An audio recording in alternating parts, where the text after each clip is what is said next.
The soil in Oto County was supposed to be dead. When the state's top agronomist stood in the dust of the Weller farm, he declared the land barren. But Gideon Weller didn't just ignore the experts' expensive advice, he planted a botanical nightmare. Now the agricultural world is watching him. The Oto County wind did not blow, it scraped. It carried away the topsoil in fine, gritty clouds that tasted of salt and decades of chemical fertilizer. Gideon Weller stood at the edge of his 400-acre, spread his heavy work boots, buried in dirt, that possessed the consistency and color of dry cement. At 68, Gideon was a man carved from the very landscape he worked, weathered, silent, and deeply stubborn. For 3 generations, the Wellers had grown corn and soybeans on this land. For the last 3 years, the land had given them almost nothing in return. A gleaming silver pickup truck rolled down the gravel driveway, its tires kicking up a plume of white dust that hung in the stagnant air long after the engine was cut. The logo on the door read, Apex Ag Solutions. Out stepped Dr. Harrison Reed, a man whose immaculate khakis and pressed polo shirt stood in stark contrast to the decaying machinery and peeling red paint of Gideon's barn. Dr. Reed was a senior agronomist, a man whose word was gospel to the struggling farmers of the Midwest. He carried a tablet in one hand and a polished stainless steel soil probe in the other. "Morning, Gideon." Harrison said, his tone carrying the practiced, sympathetic cadence of a doctor delivering a terminal diagnosis. Gideon didn't reply immediately. He simply nodded, watching as Harrison marched into the center of the withered cornfield. The stalks from last season were stunted, brittle, and gray. Harrison drove the probe into the earth. It barely penetrated 3 inches before hitting the hard pan, a compacted layer of soil, so dense it might as well have been asphalt. Harrison pulled the probe out, examining the powdery core. He shook his head, tapping the data into his tablet. "It's exactly what I warned you about in the spring, Gideon. Your organic matter is practically non-existent. It's sitting at maybe 1.2%. The soil structure has collapsed. There's no moisture retention, no microbial life. You've got severe compaction." "I know what I have, Harrison." Gideon rumbled his voice gravelly. "Question is, what do you think is going to fix it?" Harrison swiped through a colorful chart on his screen. "The Apex Ag Drought Recovery Protocol. We need to deep rip this entire 400 acres. Break up that hard pan with a heavy steel shank down to 18 inches. Then we apply a heavy dose of anhydrous ammonia to shock some nitrogen back into the profile, followed by a synthetic phosphorus blend. For the spring, you plant our proprietary XR90 drought-resistant corn. It's genetically tailored to survive on minimal rainfall." Gideon stared at the tablet, then looked out over the desolate fields. Deep ripping tears up whatever fungal networks are left. The anhydrous burns out the microbes, and that XR90 seed costs 3 times what standard seed does. It's an investment, Gideon. Harrison said, his patience thinning. "You are on the verge of total ecological failure here. Your crop insurance barely covered your losses last year. If you don't follow a modern, aggressive chemical and mechanical intervention, you won't have a farm to pass down to Maggie. The bank isn't going to float you another season of bad yields." At the mention of his daughter, Gideon's jaw tightened. Maggie had moved back from Omaha 2 years ago to help him keep the farm afloat after his wife passed. She was currently in the farmhouse, agonizing over ledgers bathed in red ink. Gideon crouched down, ignoring Harrison, and dug his bare hands into the dirt. It crumbled into lifeless dust through his calloused fingers. He remembered being a boy following his grandfather's plow. The soil back then was dark, rich, and smelled like life. It held together in clumps bound by earthworms and roots. 60 years of tilling, spraying, and forcing the land to produce maximum yields of corn and soy had turned it into a sterile sponge that could no longer hold water. "I'm not doing it." "Harrison," Gideon said softly, standing up and wiping his hands on his faded denim jeans. Harrison blinked, lowering his tablet. "Excuse me. I said I'm not doing your protocol. I'm not ripping the soil. I'm not pouring another 10,000 gallons of ammonia onto dead dirt, and I'm not buying your miracle seeds." "Gideon, be reasonable.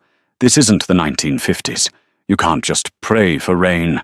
Without the chemical inputs, this ground will yield absolutely zero." "It's yielding zero now," Gideon pointed out. "We've been doing it your way for 20 years. Every year we need more fertilizer to get the same yield. Every year the soil gets harder. It's like a man addicted to painkillers. You don't cure him by giving him a bigger dose." Harrison's professional demeanor slipped, revealing a flash of irritation. "Then what is your plan? Let it go to weeds. Because Dennis Farnsworth at the regional bank will pull your operating loan the second he hears you're abandoning standard agricultural practices." "Let me worry about Farnsworth." Gideon turned his back on the agronomist. "Thanks for coming out, Harrison. Send me the bill for the soil test." Harrison stood in the dust, staring at the old farmer's retreating back. "You're committing financial suicide, Gideon," he called out. "I'll be back in August to see the foreclosure signs." When Gideon walked into the kitchen, Maggie was sitting at the table, surrounded by stacks of unpaid invoices. She looked up, her eyes tired. "I saw Harrison leave. He looked mad." "What did he say?" Gideon walked over to the sink and washed his hands. "He said the land is dead. Told me to buy $100,000 worth of chemicals and designer seeds to put it on life support." Maggie swallowed hard. "And we can try to get an extension on the loan." "No," Gideon said, turning to his daughter. "We're done playing their game. Tomorrow I'm driving 2 counties over to a specialty seed supplier. We're going to plant a rotation this county hasn't seen in a century. It's going to look ugly. The neighbors are going to laugh. Farnsworth is going to threaten us." Maggie stared at him bewildered. "Dad, what are you talking about? What are we planting?" Gideon looked out the window at the dying fields. "We're going to plant chaos, Maggie. We're going to wake the dead." The news of Gideon Weller's madness spread through Otto County faster than a prairie fire. In a community where a farmer's worth was judged by the straightness of his corn rows and the weed-free purity of his fields, Gideon's new strategy was considered high treason. It started in late April. Instead of clearing the dead, brittle corn stubble from the previous year, Gideon left it standing. Then he rolled out his ancient seed drill, a rusted piece of machinery he had spent a week modifying in the barn. But it was what he put into the hopper that sent the local rumor mill into overdrive. He didn't load corn, he didn't load soybeans. Gideon poured in a bizarre, chaotic mixture of seeds. There were daikon radishes, crimson clover, hairy vetch, winter rye, buckwheat, and a native strain of amaranth. It was a polyculture cocktail that went against every rule of modern monoculture farming. In modern agriculture, you grew one plant at a time, killed everything else with herbicides and harvested. Gideon was planting a jungle. When the green shoots began to break through the hardpan 2 weeks later, the field looked like an abandoned weed-infested wasteland. The tall, elegant stalks of rye fought for space with the broad, aggressive leaves of the radishes. The crimson clover crawled along the dirt, matting the ground, while the amaranth shot up in chaotic bursts. By June, the drought that Harrison Reed had predicted arrived with a vengeance. The sun beat down mercilessly. Neighboring farms, which had followed the Apex Ag protocol, featured neat, perfectly spaced rows of corn. But beneath those rows, the bare, tilled soil baked in the sun, cracking into deep fissures. The moisture evaporated almost instantly. Gideon's farm, however, was a dense, impenetrable thicket of tangled vegetation. On a sweltering Tuesday, Dennis Farnsworth's black sedan pulled into the Weller farm.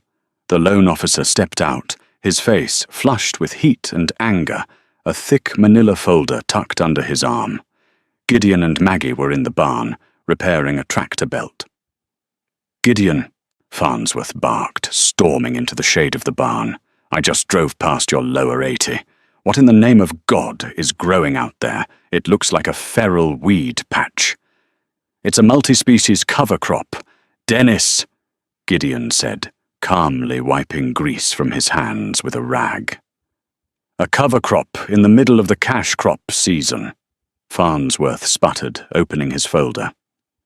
"Gideon, your operating loan is contingent upon you maintaining a viable insured cash crop, corn or soy. The insurance adjuster drove by yesterday and called me. He said you're intentionally growing weeds.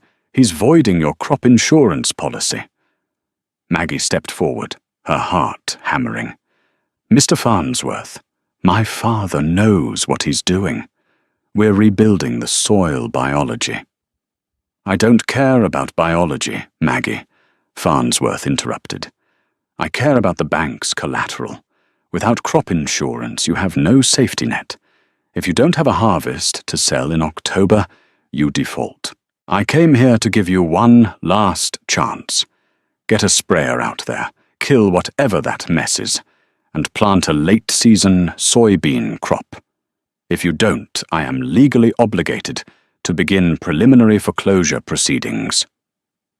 Gideon stepped between his daughter and the banker. He didn't raise his voice, but the sudden drop in its pitch made Farnsworth take a half step back. "Dennis, you go ahead and file your paperwork. But I am not spraying my field. I am not tilling my field. You'll get your money after the autumn harvest." "Harvest of what?" Farnsworth threw his hands in the air. "Radishes and weeds. Good luck finding a buyer for that garbage." He stormed back to his car, slamming the door so hard the rear-view mirror shook. Maggie watched the car speed away, feeling the heavy weight of terror settle in her chest. "Dad," she whispered, "did we just lose the farm?" "We haven't lost anything yet," Gideon said, turning back to the tractor. "Grab a shovel, Maggie. Let me show you something." They walked out into the oppressive heat of the afternoon.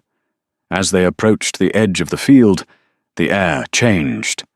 Above the neighbors' bare dirt cornfields, the heat shimmered in visible waves, radiating off the baked earth. But as they stepped into Gideon's chaotic, tangled jungle of cover crops, the temperature noticeably dropped. The tall rye provided a canopy of shade. The broad radish leaves acted like umbrellas, blocking the sun from hitting the soil directly. The creeping clover formed a dense, living mulch over the dirt. "Dig," Gideon instructed, pointing to a spot between a giant daikon radish and a stalk of amaranth. Maggie pushed the blade of the shovel into the earth.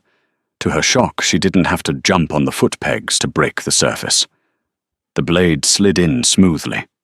She turned over a clump of soil. It wasn't grey. It wasn't dust. It was dark brown. Gideon knelt down and pulled a massive white daikon radish from the earth. The root was over a foot long, thick as a man's forearm. "Harrison Reed wanted me to use a steel shank to break the hard pan," Gideon said quietly. "Costs $20 an acre in diesel fuel alone. These radishes are nature's drill bits. Their tap roots bore straight through the compacted clay. When they die and rot this winter, they leave massive holes for water to infiltrate, and they feed the earthworms." He picked up the handful of dirt Maggie had unearthed. He squeezed it. When he opened his hand, the soil held its shape. Moisture, Maggie. The living roots secrete sugars. The sugars attract fungi. The fungi bind the soil particles together into a sponge. It hasn't rained in 4 weeks, but under this canopy, the soil is still damp. It was a small victory, a scientific marvel hidden beneath a canopy of apparent madness, But it didn't solve their immediate problem. The cover crop wasn't a cash crop. They couldn't pay the bank with dirt and earthworms. 2 weeks later, Dr. Harrison Reed hosted a regional agricultural seminar at the Oto County Community Center. The room was packed with anxious, sweat-drenched farmers watching their conventional crops wither in the relentless drought. Harrison stood in front of a projector screen displaying aerial drone footage of the county. He pointed a laser pointer at a glaringly anomalous square of land on the map.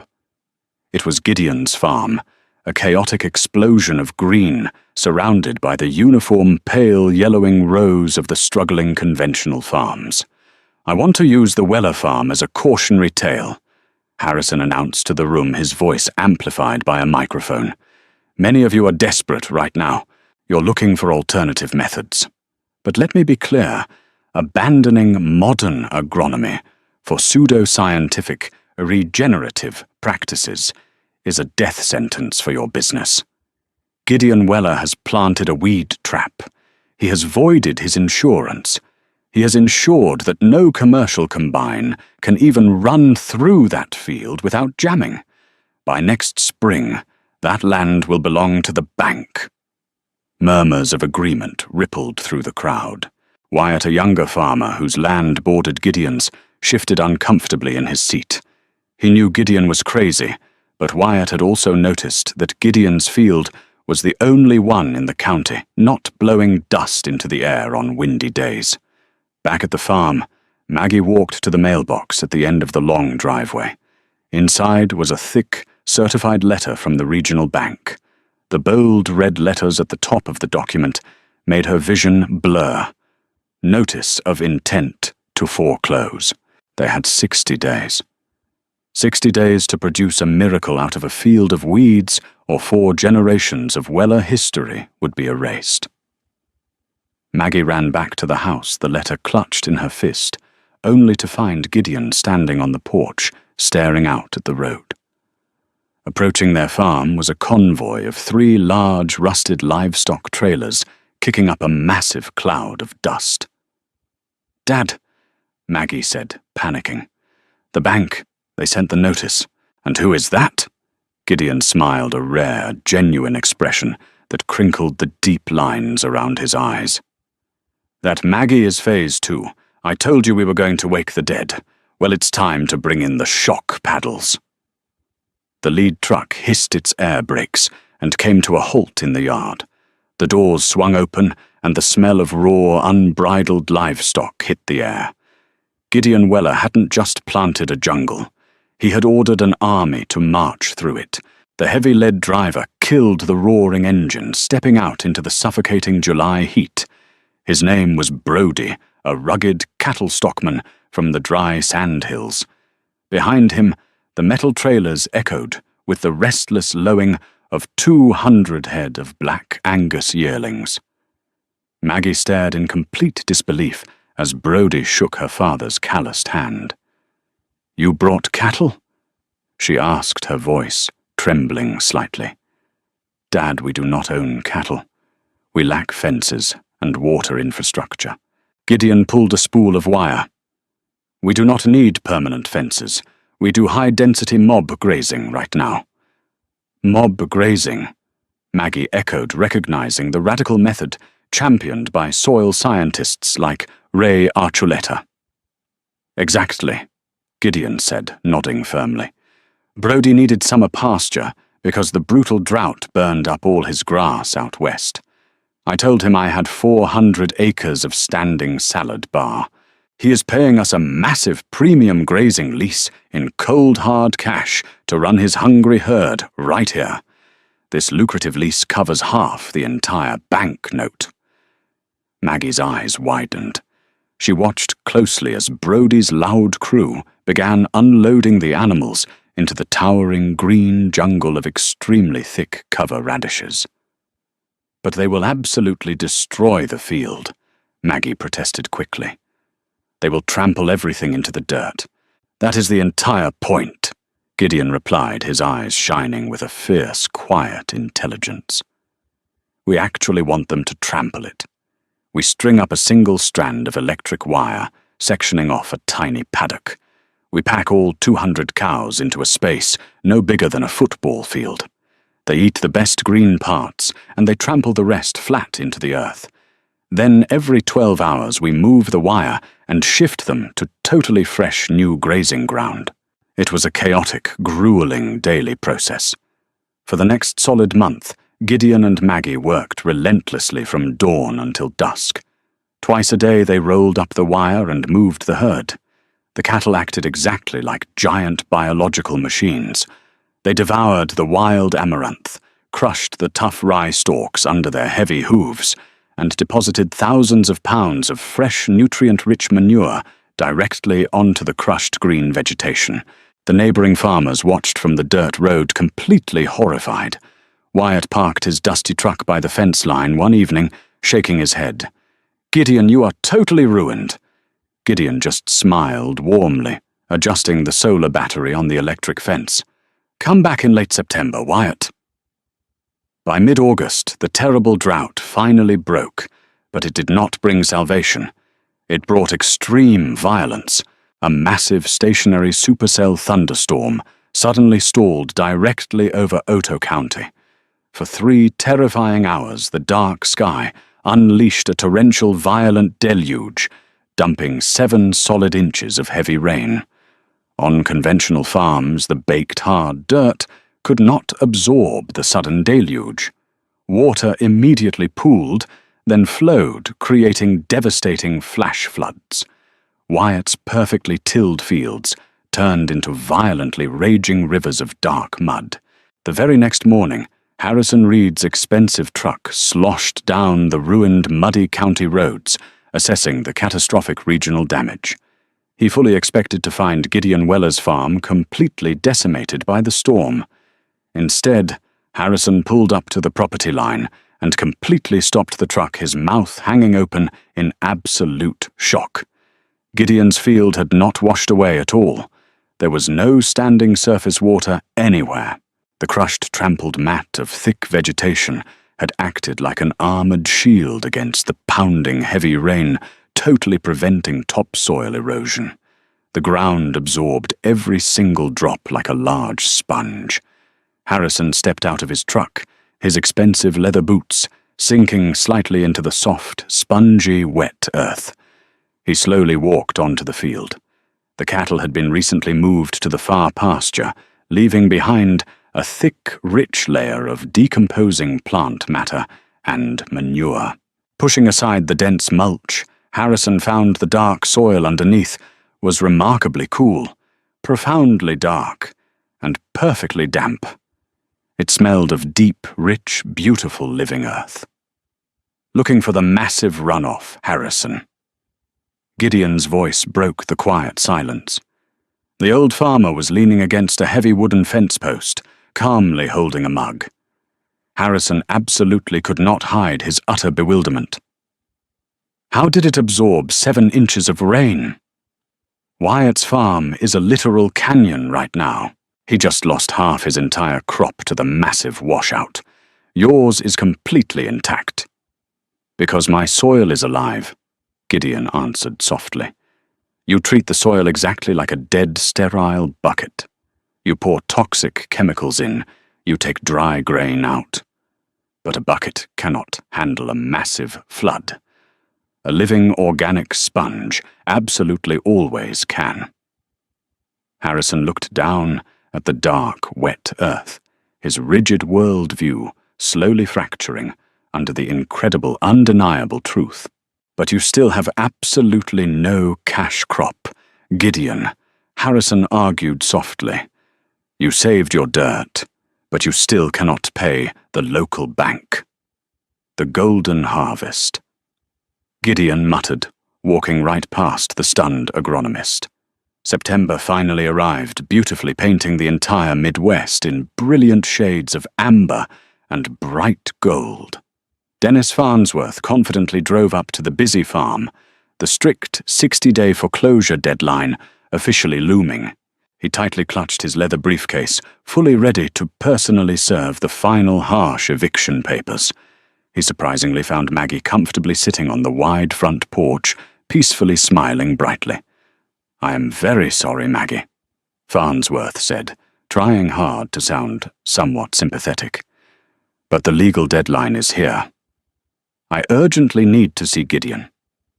Maggie smiled brightly, handing him a verified bank slip. "You will not be serving those legal papers today, Dennis. The bank loan is completely paid in full." Farnsworth stared blankly at the stamped receipt. "This is completely impossible. Where exactly did you get this kind of cash money? You did not grow a cash crop." "We actually grew 3, Maggie quickly corrected him. "First, the premium grazing lease brought us $20,000 very easily. Second, the heavy animal trampling and the rich manure stimulated the biology so aggressively that the native dormant seed bank absolutely exploded. Dad did not just plant cover crops. He strategically underseeded the entire chaotic field with a highly specialized, totally non-genetically modified heritage sunflower." Farnsworth looked out toward the distant fields. For the very first time, he suddenly noticed the massive explosion of giant, bright yellow flower heads rising majestically above the trampled green mat. The giant sunflowers were towering, incredibly thick and profoundly healthy, their deep roots expertly tapping into underground moisture reserves that were locked.